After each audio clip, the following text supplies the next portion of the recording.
Hey everyone, welcome to Transformation Time. I'm so excited to have Rachel on.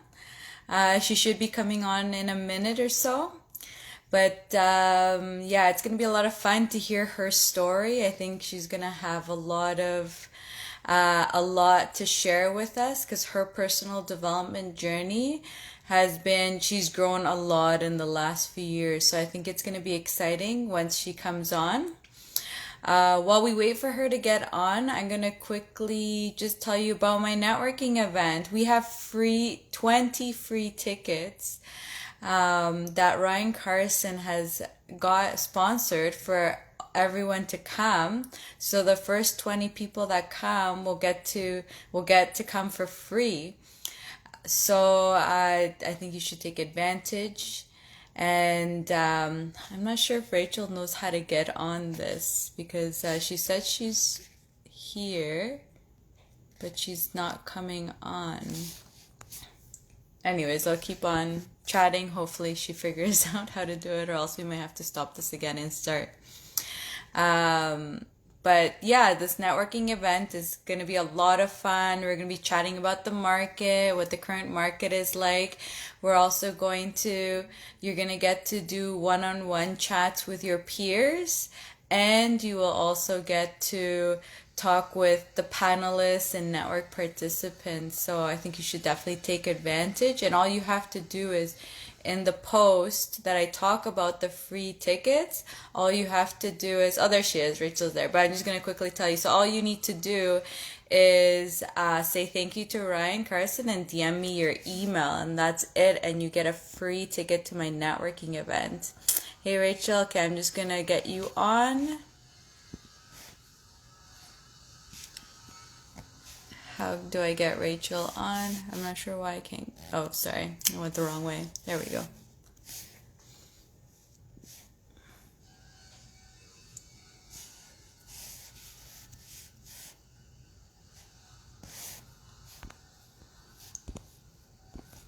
Oh no, Rachel. It says that you need the latest Instagram to be able to join. So I don't know if you want to quickly install that. But I guess like that while she tries to do that, or if you want to try requesting, because when I requested you to come, oh no, I think you just have to, it looks like your Instagram is not updated. So if you maybe just update your Instagram, then then you can join, because I put the request in and it says you can't get in. So and it's because your version, I guess, is an older version. So I guess you don't come on Instagram very often. But while we wait, or let me know, Rachel, if you're going to try to download the latest version and then come back on again, or whatever, or maybe we have to postpone it. There's lots of postponement. Last week we had to postpone too, so that's really funny. Hey Marco, how's it going? How have you been? Yeah, we're just trying to get Rachel on. She has to just get the version of her Instagram up to date. But yeah, so while we wait for her to come on, I just want to let everyone know about the free 20 tickets that Ryan Carson has purchased for people to come to the networking event. It's going to be a lot of fun. We're going to be talking about the market. And after we talk about the market, then we're going to get to do the networking session where you get to do one-on-ones with your peers, with the panelists, with the network participants. And if you're shy, don't worry. It's going to be a lot of fun because we even have cue cards for people. So if you don't know what questions you have, we're going to be giving people cue cards so that you can ask your questions. So it's going to be fun. And the meetings it's going to be like speed dating, just like 5 minutes chatting, and then we're going to move you on to the next. And then you're just going to get to meet a whole bunch of people, which you can decide afterwards who you want to maintain your relationships with, who you connected well with. So I think it's going to be a lot of fun. Let's see. Rachel's probably just downloading the app, just getting the latest version. Yeah. Marco, do you want to come on for a bit while we wait for her to come on? I haven't chat with you for a while. See what you're up to these days. What projects you're on? You got a lot of projects going on. And for me, I'm working on. For me, okay, let's see. I think Rachel's on. Let's try and see if I can get her in again.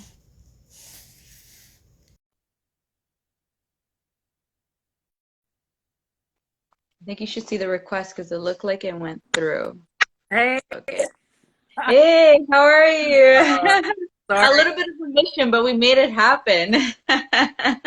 Yeah, I apologize. I hate technology, so anybody who knows me knows that. So I've never done this live thing before on Instagram. So thanks for having me. Got the update. No, thanks, and I'm glad we managed to make it happen. So thanks for coming on. I think it's awesome to have you on because you've had some major changes in the last few years. Like you've grown a lot. So I think it'll be a lot of fun to hear your personal development journey. Awesome. Yeah, I'd love to be able to share whatever you want to know. But it's been a wild ride. But it all started with a personal development seminar. It would have been about 9 years ago. So, and it's just been an Oh, evolution. wow. Mm. That's amazing. So let's start with first where you're at right now. So your company's Epic Alliance, and so tell us like where is Epic Alliance right now? Sure. So Epic Alliance Inc. So we're based out of Saskatoon, Saskatchewan, Canada. Everybody's always like, Saskatoon? I'm like, yeah. So we did last year, 2020, controlling $128 million worth of residential real estate in Saskatoon and the Battlefords. We only buy in two markets right now in Canada. And then the goal for 2021 is to expand into the States. So I'm actually coming at you live from Cleveland, which is where we are going to be buying our properties in the US so that we can now partner with US investors in our two investment opportunities. So pretty exciting things happening this year. That's awesome. Yeah, that's really great. It'll be very interesting to hear about your experience just even getting into the US market because that's something new for you guys. So that'll be interesting in the future, like once you're, there and done it, it'd be so interesting to hear. But so now let's go back into now, like you said, you went into a course or a seminar, and what was that pivotal point that made you want to get into real estate or even getting into that seminar? What was it that got you to even be interested in real estate? So it was kind of like a little bit of a journey, kind of couple steps back. I always say you don't know what you don't know, right? And so for me, I've always been a workaholic. Always worked 80 hours a week pretty much since I was 16. I hated school, but I loved working. I love money.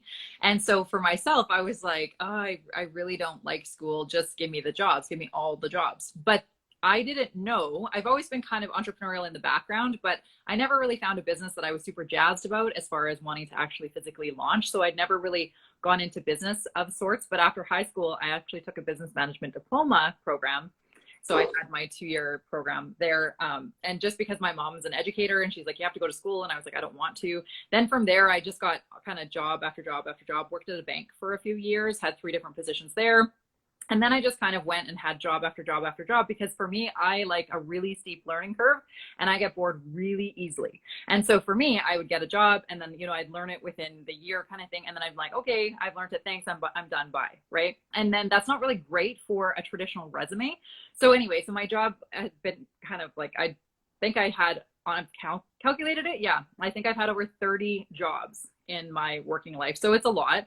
But again, I usually work 2 to 3 at a time. So there's just like everything all over the map. So long story short, my sister had actually gone to a personal development seminar and she had come back and it was in I think it was in Edmonton and we're in Saskatchewan, so it was like a 5 hour drive, but it was a 3 day conference. And then she ended up coming back from this personal development seminar thing, and I didn't know anything about the world of personal development and growth that way and such. I had just been a worker and a doer.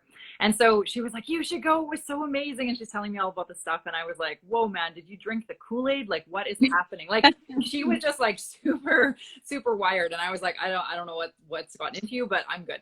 But then 6 months later, she had completely 180'd her life, like completely changed. Like she got out of a toxic relationship. She got her kid off of ADHD medication. She was off of antidepressants. She paid down like 50 grand worth of debt, like just completely pivoted her world.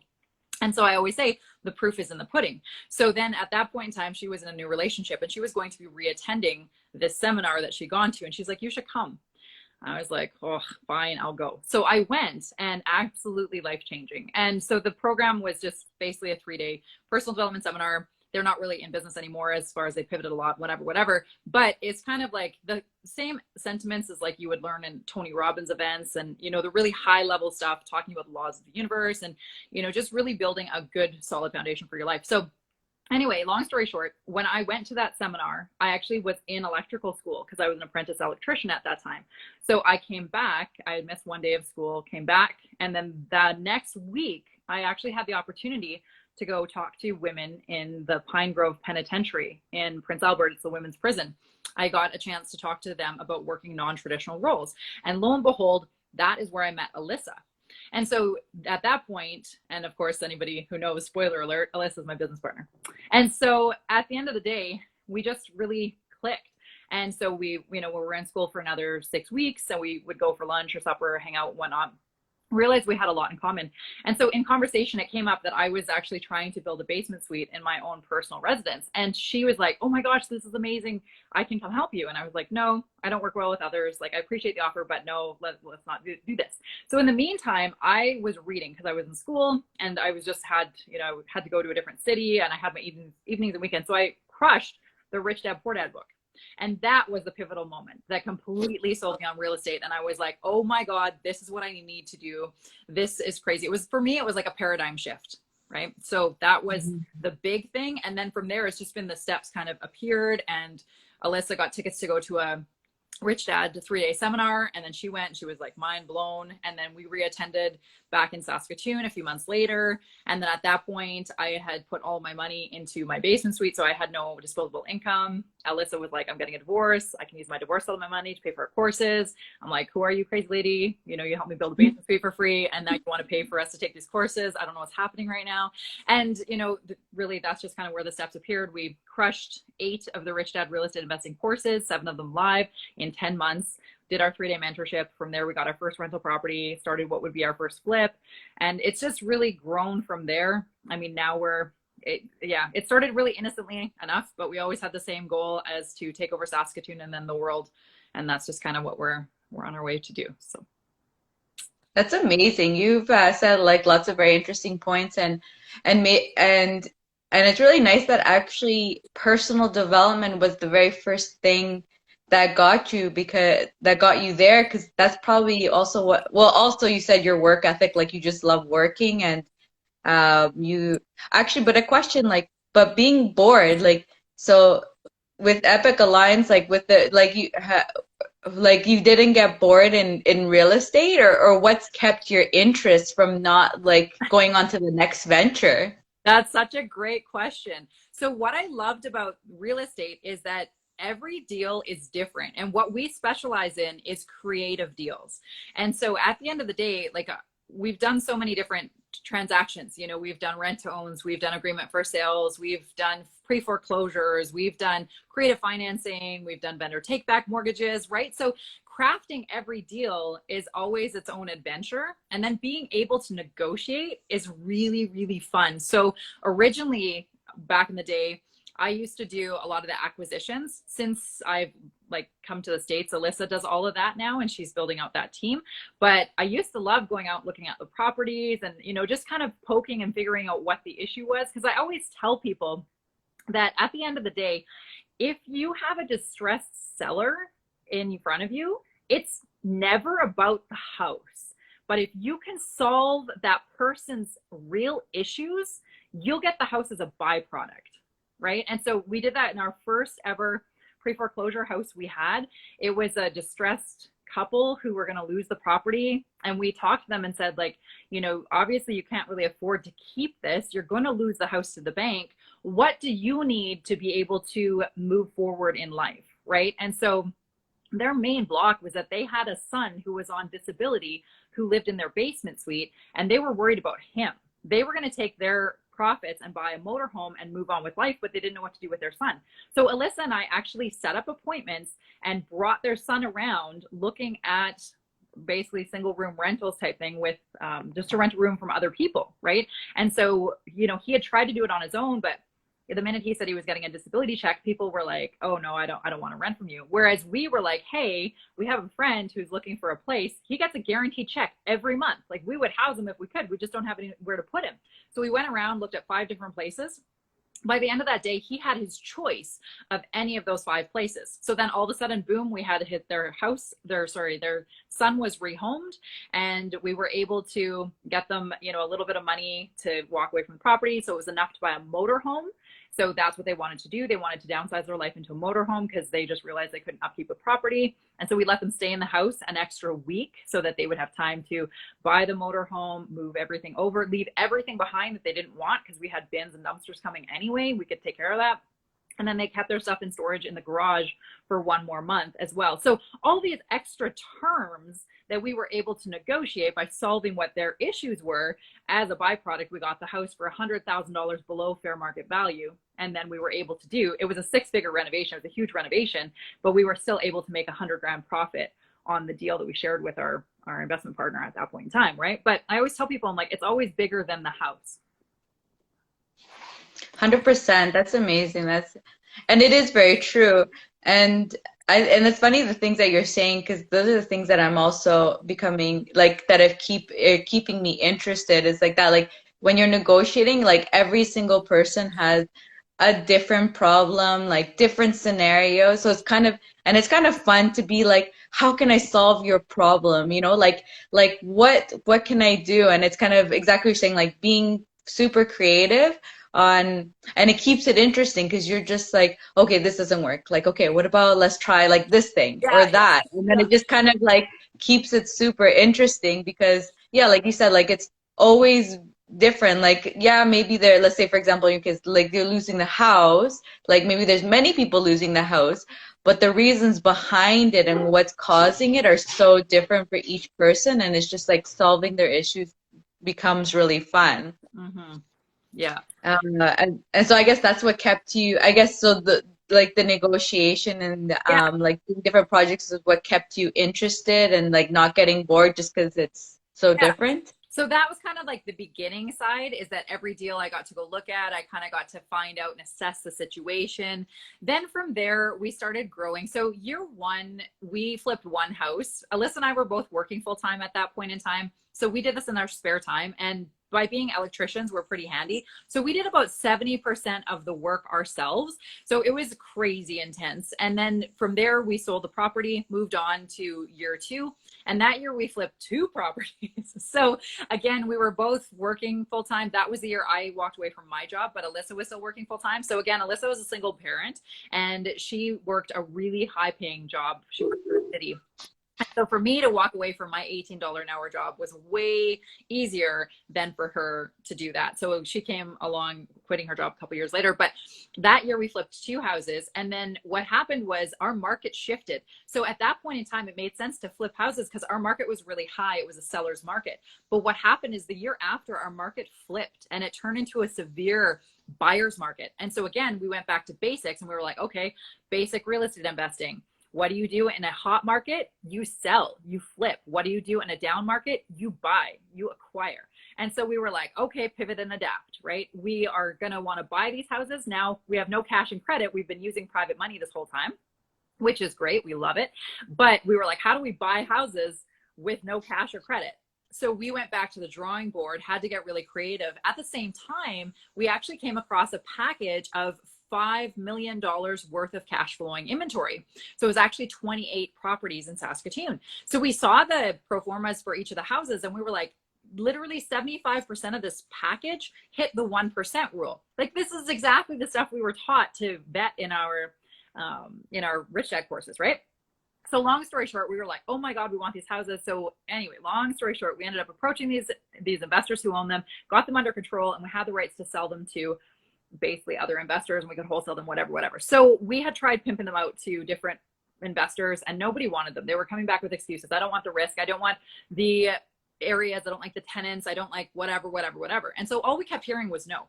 So we were like, this is stupid. Like, how can we find a way to sell these? Like, we would buy them all if we could. We have no money. So this is what created the Hassle-Free Landlord Program. So in the Hassle-Free Landlord Program, we partner with people who have the cash and credit to actually physically get the mortgage, put the cash down. And then what happens is we become the guaranteed tenant. So we take all the risk, right? So we sign a lease with them. We're the guaranteed tenant. The investor makes a set 15% annual rate of return on their investment, and we deal with everything. And so this is what we did. We created this, and it took us about a year, but we acquired all of those houses. We ended that year controlling $5 million worth of residential real estate. Then the next year, we had more investors who wanted to have hassle-free landlord houses, but we didn't have any inventory. So then we started the fund to flip program. So essentially that's where investors can leverage their registered funds or cash, or lots of clients have home equity line of credits that they want to put to work. And so essentially they become our private money lenders, and then they fund our projects. And so by doing that, we were able to buy distressed properties, do a light renovation, and create new inventory that was already renovated for our hassle-free landlord program. So that year we ended the year controlling $12 million worth of real estate. Again, we were adding employees as we were building all of this stuff up because we had to get teams together and such. Then the next year we controlled 32 million. The year after that was 64 million. And then last year we ended the year controlling 128 million. So the goal's always been to double or more the business, which we have done since we started. But basically over the next 3 years, the goal is to hit $1 billion worth of residential real estate. And so that's why I'm in the States, because we want to have American investors working with us so that we can keep growing at the level we've been growing. And obviously that's going to take more inventory, more teams, and more systems. So right now in Canada, we have about 100 employees. The play is going to be different in the States. We're just looking to work with people who already have the teams in place, and we're just going to work with them to do all the things so that we can get set up in a lot of different markets without having to manage the day-to-day of the business. But yeah, so by doing all of those things, that's been able to keep me really busy as far as focus and keeping me, not bored. So I guess it's because you're evolving with the market, things are changing, so it keeps you interested, and because you're just like, let's figure out this next problem, right?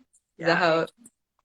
Yeah, pretty much. And then at the same time, there's always little ways, like in the day-to-day business, like we started Airbnbs because I was bored. So I'm like, I want an Airbnb. So then it was like, okay, so now we have an Airbnb division of the company where we're just launching another 3 spaces. And at that point, we're going to have 23 listings on Airbnb. And then we have another 2 under renovation. So that'll be 25 spaces. So little things. And now we do furnished rentals. We're getting into furnished student rentals. So there's little ways that we are able to pivot and adapt within the business as well. If it fits, it fits. As long as it keeps us on our track to our journey to $1 billion, and it doesn't take away from the gathering $1 billion worth of residential real estate in our control, then I'm fine with that. Because we got a lot of different business opportunities sent our way. People are like, hey, what about this mobile home park? Or what about this multifamily? And I'm like, nope, because it's not residential real estate. So I only stay focused on the residential real estate, the journey to $1 billion. It'd be easy to get detracted because I like doing a lot of things, but I just got to stay focused to that because that's a bigger mission right now. That's great. That's amazing to hear. And it's great that you're you're pivoting, because I think what also keeps, everyone, even let's say if you get bored, because like the things that you're saying is really funny. My husband's the same thing. And to be honest, it really scared me when he started his renovation business, because I was like, you can't do this for a year and then you're going to disappear and do something else. It actually really scared me. It was a conversation we had. I was like, because he would change like that. Exactly. You say, he'd become amazing at one thing. And he's like, okay, I'm an expert. Next. And I'm just like, we can't really set up a business, and you be like a year or two later, like, okay, next, and I think so I'm guessing it's also probably just because it's your own business, where that also kind of helps to kind of at least keep you in the realm, because it's like your baby that you're growing, and then you're just exactly what you're doing. It's like once you're ready to evolve into something else, you're keeping it in the realm of your business and what it does. Yeah, that's a big deal too, because the other thing that keeps me personally focused and motivated is when we started the company, I was 30, and I said, I'll work every single day next 10 years to build an empire, so I never have to work another day past my 40s. So I'm 38 right now. So I have 2 more years of crazy hustle and personally, I'd love to hit 1 billion before I retire at 40. So the hustle is definitely on. And of course, for me, I'm very goal orientated and goal driven. And so, you know, we'll see what happens, but it's pretty exciting to see the stuff we've been able to do and create. And, you know, it's always, I don't know, again, this goes back to the personal development side of things, being open to the universe and realizing that we do live in a very abundant world, whereas there's a lot of scarcity mindsets around. And so I'm always really careful about who I surround myself with as far as my energy, because energy is contagious. And I always say it doesn't matter if you're vibing high or you're vibing low. If you are hanging out with people who vibe low, it's going to draw you down. If you're hanging out and surrounding yourself with people who vibe high, as a byproduct, you're just going to start increasing your frequency. Again, that some people don't live like that. Some people don't believe that. That's okay. We all have our own belief systems.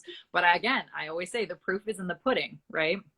And so for us, we've always, you know, as far as transformation, we're always continually educating. We're continually learning. We did the Tony Robbins, I think it's Master Your Power Within event with some of our team members just a couple months back. And, you know, it's great to be able to help other people elevate. And, you know, if they're just starting their transformation journey, it's really amazing to see kind of where they are now and where they're going to be in the future. And I love being able to surround myself with other people who, you know, just trying to be the best version of themselves. Because at the end of the day, I always say my only competition is who I was yesterday. 100%. And I think you're basically answering all the questions that I haven't asked, but I'm going to still ask them anyways. Sure, yeah. Because I basically said it, but I guess to make it as a recap. So for example, like before getting into this, what would you say your skills were that you had that helped you to get into this and stay with, you know, in the being an entrepreneur? Yeah, so I've always been super resourceful and very creative, and my work ethic. I always tell people, I'm like, I guarantee will outwork you every day of the week, right? And, you know, I've had people who are like, no way. And I'm like, that's okay. You want to come shadow me for a week? Let's do it, right? Now, at the end of the day, I don't have kids. And, you know, you're right, Diana, the business is my baby. So for me, I always tell people like my business is going to be what I choose every day of the week. Right? That's just the commitment that I've built. And that's just what we do. My phone is always on. The investors that I work with know that they can call me if they have any questions. Now, don't call me if you have a stupid question because you'll get a what for. But if you have a legit question, by all means, I'm only a phone call away. Right? And so for me, I'm very, very crystal clear with my boundaries, and I need people to respect that. And, you know, at the same time, I am very outspoken and I speak my mind. And so that can be a blessing or a curse depending on the circumstances, right? So for me, I'll get people who are like, oh my God, you're too much. And I'm like, that's okay. You're not my people, right? So it's kind of that double-edged sword. I think because I've always been very aware of who I am and of what I will and won't accept in my life. And that's not something that's kind of normal. I feel like a lot of people really give a shit. I don't always say that, but they care too much about other people's opinions. And I always say, like, my opinion, or sorry, pardon me, your opinion of me is none of my business, right? But I think too many people really care about that. And so when you're talking about strengths and weaknesses, I would say that that's kind of one of my superpowers, is that, you know, I'm just looking for my people. If we don't vibe, that's okay. There's lots of other people. I hope you find your people, right? And it's kind of like that magnetic energy. The other one is, and this is like the strength and weaknesses. When you look at our society, I think a lot of people, or the way our society is built, is they want us to focus on our weaknesses and really, you know, focus on making those better. But what I've decided to do, because I learned from, you know, I'm always reading and audiobooks and stuff, I pivoted and switched to, hey, you know what? I'm going to find my 3 biggest strengths and I'm going to hone those and be the best at that I can get. Whereas if I'm going to focus on my weaknesses, I'm just going to hire out my weaknesses. One of my weaknesses is I have 0 patience for anything. So I hire people who have the patience to do the minutia, to do the day-to-day things, right? For me, I'm like, nope, I'm not doing that.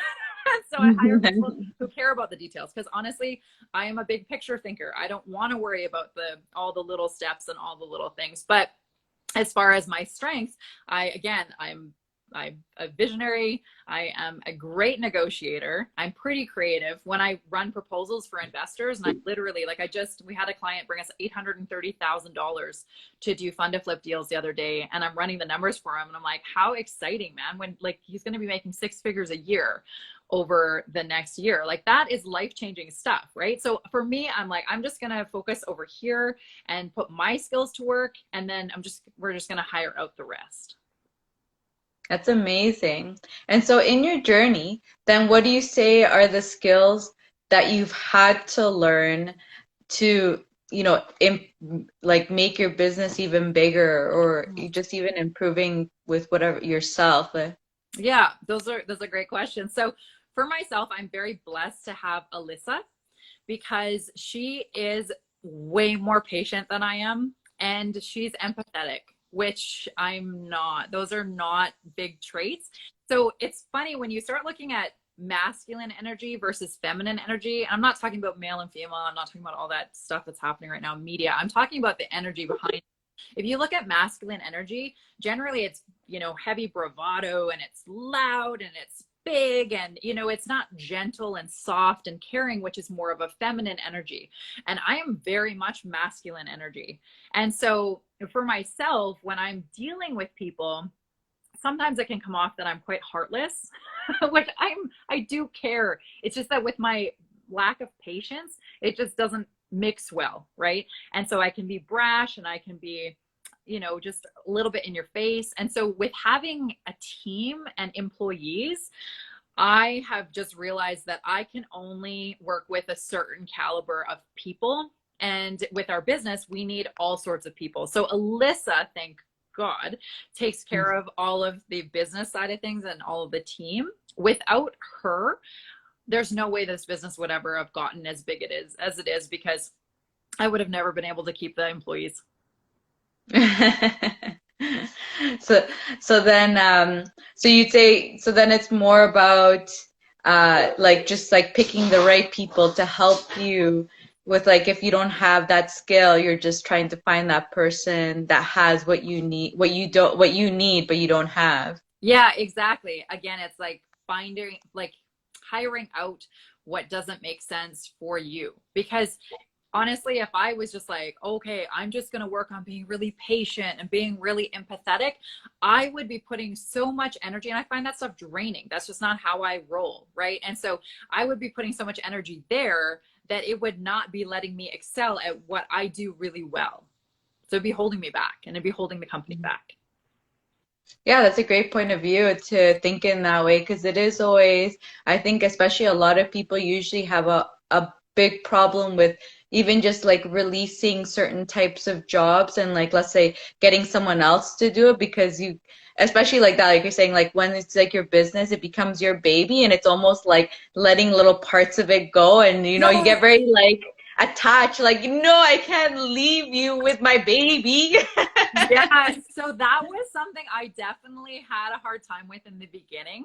So for me, I'm a control freak. I like to do all the things, and because I know I'm going to do them really well, right? And so for me to be able to give up some of that, exactly that, I can do it way better. But I had to kind of beat into my own brain that done is better than perfect, because for me, I wanted everything perfect, but it was not feasible to have everything perfect and to keep growing at the pace that we were growing. And so again, it was just, we got to figure out what it is, and pivoting and adapting is kind of the essence of our entire business and our entire being.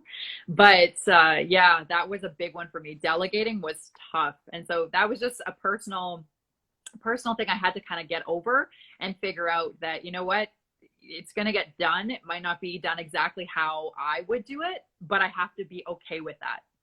So, and I think at least something that I feel I notice is letting those mistakes happen with the other people, to learn how to communicate with them, and then let them, at least letting them know, okay, this, this should be done this way or that way, or not even telling them what to do, but how to fix the problems. Because I feel like that, like I feel like it is very true. They say that when something wrong happens, you're almost all of a sudden like, let me just take over. I can take care of it, and just kind of like laying back and be like, okay, this happened. Like you need to fix it and take care of it, and like letting them take care of it. Because I feel like that's also another thing that a lot of people have problems with, is that, you know, like as soon as something goes wrong with, let's say, someone that you hire, and you again like feel like you can just take care of yourself, it's so much easier. And it's like being like letting yourself say, no, no, no, just let them fix it, because they need to learn anyways, because if I do it for them, the next one again I have to do it for them. Yeah. So my team, like people who deal with me directly, they know if they bring me a problem, they have to bring me a solution. Because if you bring me just a problem, we're going to have words. Right. And so again, that's that expectation, that communication. It's like, I'm not there. I'm not even in the country. So, okay, great. Tell me about the problem. Tell me how you fixed it, or you're going to fix it. Yeah, that's funny. I'm totally the same way. To me, it's exactly the same thing. Like, there's a problem, fine, but I need to have solutions or options to pick from of different solutions. Because if it's not, then I'm like, what am I hiring you for? Yeah, exactly. I was like, I'm not hiring you to bring me problems. Totally. So again, setting that expectation, right? It's like, okay, I get that not everything's going to go hunky dory, but exactly that. Bring me the options and I'll pick which one makes the most sense. What about communication? When you started hiring people on, did you feel like you needed to work on your communication skills, just to like that, make sure that they're doing what you need to do? Or was that something that is communication, something very easy that came to you? No, I'm a horrible communicator. So, and I'll admit that. I admit my faults. Like, let's be real. I'm like, I am not near perfect. I will never even claim that. But at the end of the day, I always tell people I'm a horrible communicator. So what I need you to do, and I think honestly, when I go back to it, the reason I think I'm such a bad communicator is my brain works so quickly. It's already like 3 steps ahead of where I'm at right now. So what I'm trying to get out of my mouth is not what I'm actually thinking on. So it's kind of like, I feel like I'm like running and like stumbling. And so people that I work with, I'll always explain to them, I'm like, I'm probably going to miss some words when I talk to you. So what I need you to do is I need you to reiterate back to me what you think I told you. Right? Because then that way, if I'm missing something, we're going to pick it up by talking it out after. And the other thing that I realized, and this actually, we work with an energy coach, and she pointed this out for me because I never saw it before. But I was literally doing a walkthrough on a property with one of our contractors, and I was saying, okay, here's what we need to do. And I don't like having to write lists and stuff, right? So I said, here's what we're going to do. We're going to walk through, you're going to write down the list, and we're going to go over it after. So we went through, he wrote down the list. He missed about a third of what I had told him. And I was like, what the heck? And I didn't understand it. But with the coach, she's like, the problem is, she's like, you're vibing here, they're vibing here. She's like, you guys aren't even talking in the same frequency. And so she's like, when you're saying the words, he's only catching part of it because you guys are at a different frequency. And when she said it like that, she's like, it's like tuning into a radio station. And if you can't get the right dial on the right thing, you're only going to hear so many words of what they're saying. And for me, that was a light bulb moment where I was like, oh shit, there's just some people that I just can't communicate with. And I just had to be okay with that. And so now when I do figure out who I can communicate with and who, you know, makes me want to beat my head against the wall, then I either delegate out that communication or we figure out a different way to communicate with those people. But yeah, that was a huge learning curve.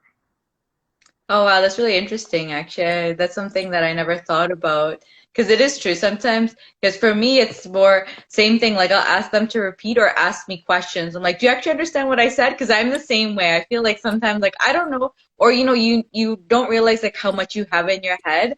And you think like the one sentence that you say basically conveys everything that went on in your head. And they'll be like, you know, and then so I always like ask me questions because I'm just like, I'm pretty sure I told you like a small bit of like the whole thing, and I feel like I've told them everything. That's exactly it. Yep. Awesome. Yeah, that's really funny. Yeah, the same thing happens to me. I'm just like, that didn't make sense to you, you know? And they're like, Yeah, I'm like, how did you not get that? yeah, like that totally makes sense to me. Yeah, so now based on my experiences, I don't even question it anymore because it happens frequently. So I'm just like, Mhm. yeah, whatever. It is Yeah. what it is. So I always, like I said, I'm like, communicate, like, tell me what I told you. 100%. It's so true. And so so I think we're almost actually getting close to done. We've chatted quite a bit. Oh, okay, Yeah, no, we still have some. awesome. But I love hearing your story. Yeah, it's so awesome. So then like with your goals, did you so you've always had like set, let's say your yearly goals, and for example, or even like whatever your goals are, like if you, let's say you didn't achieve them, like what would you do about that? Like, is that something that was like, do you have a hard time, let's say, with like failing on a goal, or how would you like, deal with something like that? Yeah, so I always set really crazy, huge, audacious goals. So if I didn't hit them, I mean, it's one of those things. It's like that whole shoot for the moon, even if you don't get there, you'll land among the stars type thing. Like, if you're not going to be setting goals that are going to be pretty near impossible to achieve, that are really going to push you to be pushing you past your limits and past what you even think is possible, what's the point in setting a goal then? So yeah, would I be a little bit bummed? Yeah. At the end of the day, would I still be able to celebrate how far we got? Yeah.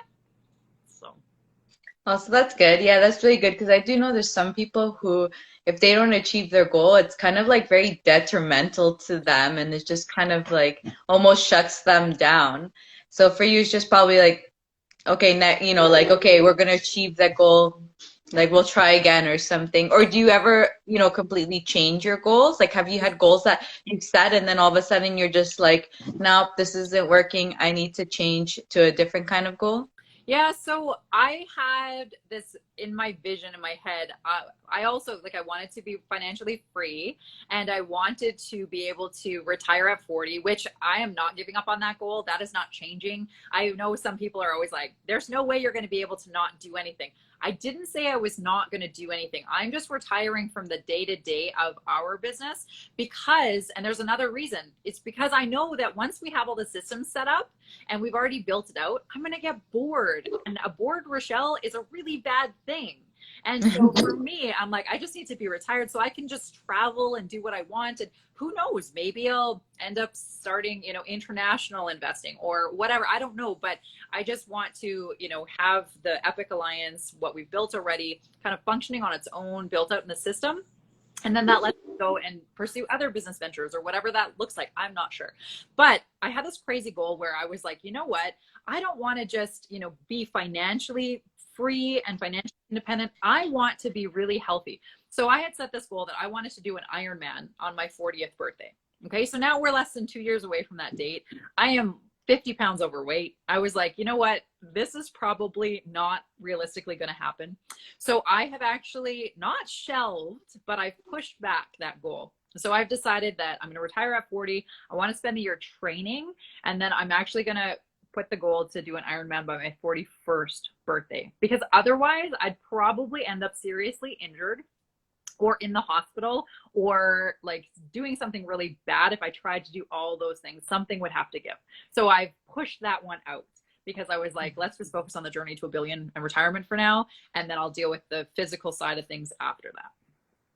So Yeah, and that's really great actually that you even noticed that in yourself because like that, like right now you're like 100% focused is your business and achieving those goals. So then, like even, waiting on the Ironman just to be like, because then you'll be able to again put your 100% focus on the Ironman just makes it easier because it is true.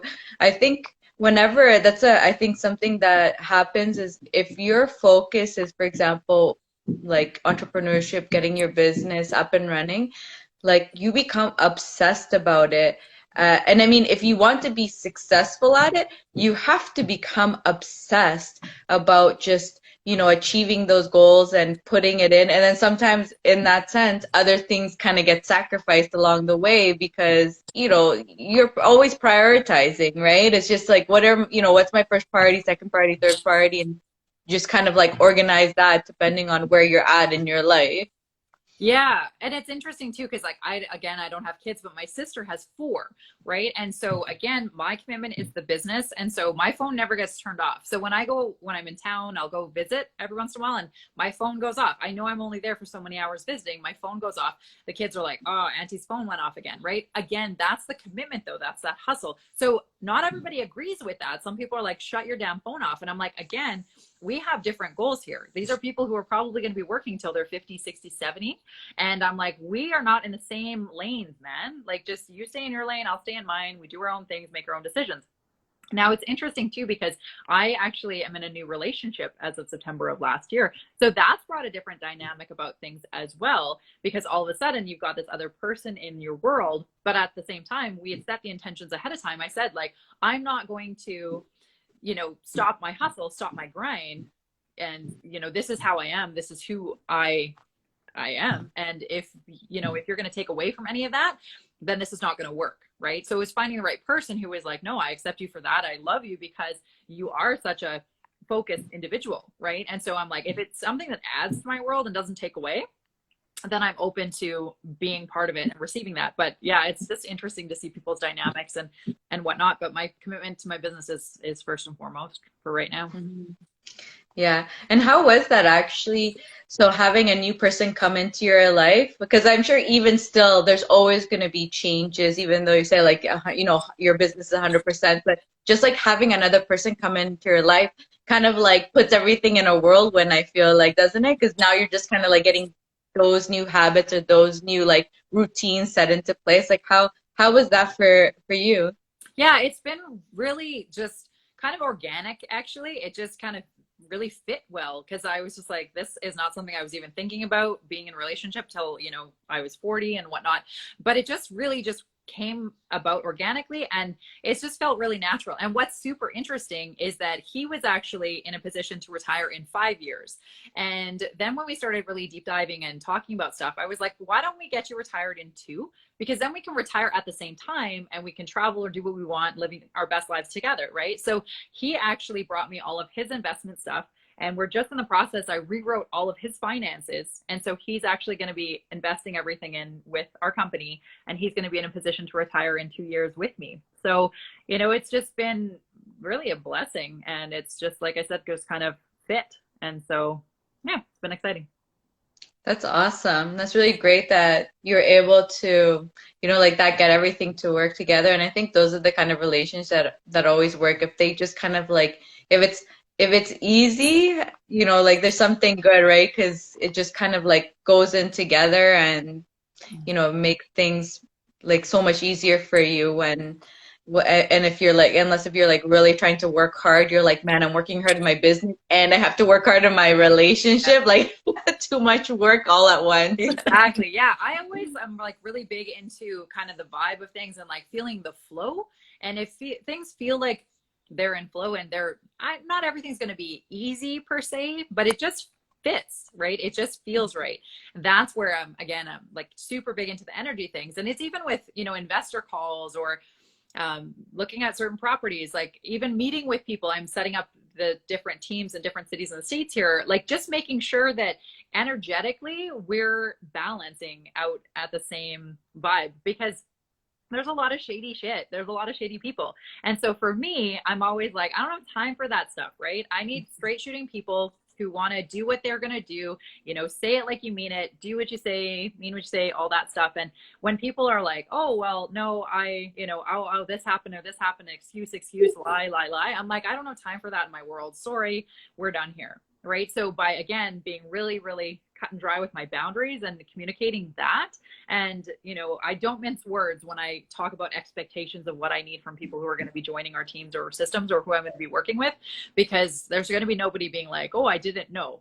Bullshit, you knew. Right. So, yeah. Yeah.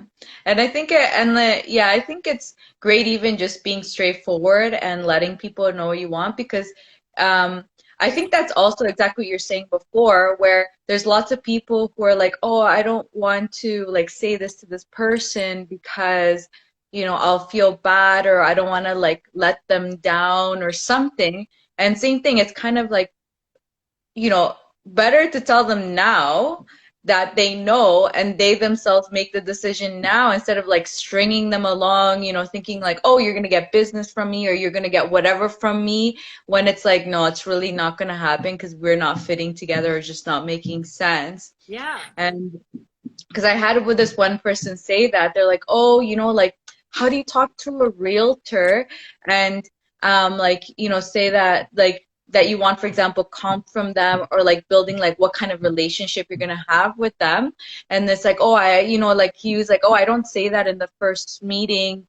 And I'm like, why? I'm like, to all the realtors I talk to, I like set my expectations right up front. Like, this is what I'm looking for. This is what I want. Like, this is the kind of relationship that I'm looking for. Like, what do you think? Like, how do you think we can work together? It's like, why waste each other's time? Yeah. Like with so many other meetings, just or like trying to make things work when it's like you kind of know it's not gonna work.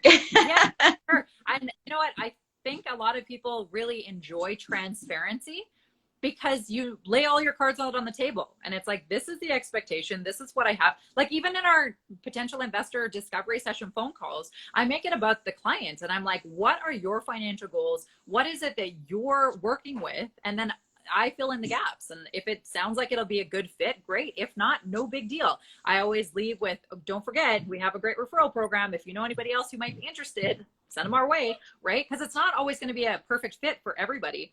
But at the same time, it either is or it isn't. Like I've had potential client calls where in the first 5 minutes, I'm like, these are not my people. I'm just going to be like, you know what? This does not sound like a great fit. Thanks for the time, but we're done here. And I'm not going to lead people along. It either works or it doesn't. Mm-hmm.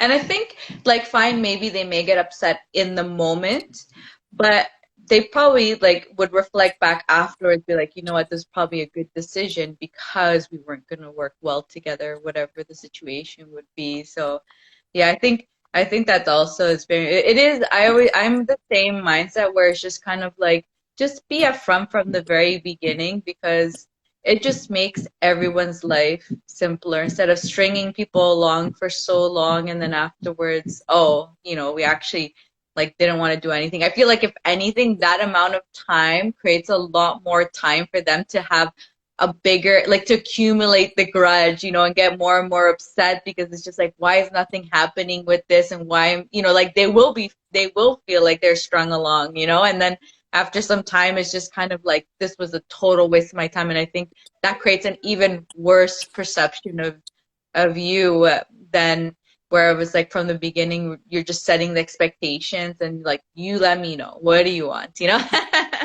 Well, I mean, even like when you first reach out, you're like, let's get on a call. I'm like, awesome. Right. And again, we chatted, we're like, hey, we could do this. We could do this. We could do that. I'm like, yeah, sounds great. Go from there. And again, it fits or it doesn't. And, it's all about that networking and building your circle and just really elevating. And, I always say, I'm like, basically when we're working together, we're all being able to elevate, being by sharing each other's networks, and you're doing that awesome event coming up, things like that, where you're giving back. And as a byproduct, you're getting introduced to awesome people. And, it's all those ways. 100%. Totally agree. So last question, which again, you kind of answered, but I'll let you elaborate more on it. What do you see yourself doing in the next 5 to 10 years? 5 to 10 years. So I got to wrap everything up with the day-to-day of the business. And honestly, I just want to travel. I never want to see snow again. So if I can just be living in flip-flops and capris for the rest of my life, I would be a-okay with that. But honestly, I feel like I will eventually be starting lots of other businesses, but it'll be starting the business and then just hiring out the right people to run it all and manage it. We've already, Alyssa and myself, get tons of business opportunities all the time. We've benched a lot of them because again, we can't put the energy there, but at some point I can definitely see us revisiting those. And yeah, I love real estate. So probably do, different, whether it's commercial or whether it's multifamily or whatnot. I can definitely see a lot of that stuff happening. And who knows, but at the end of the day, I just want to do it on my own time and do it at my own pace. And if I decided, hey, you know what, I don't really want to do anything for the next 6 months except for travel, then have that luxury to do it. So 100%. Awesome. Thank you so much for coming on. It was so fun to hear about your personal development journey. thank you. And yeah, thank you. Awesome. My pleasure. Thanks, Diana. Have a good one. And thanks for everyone who was watching. Bye, everyone. Stay epic. Stay epic.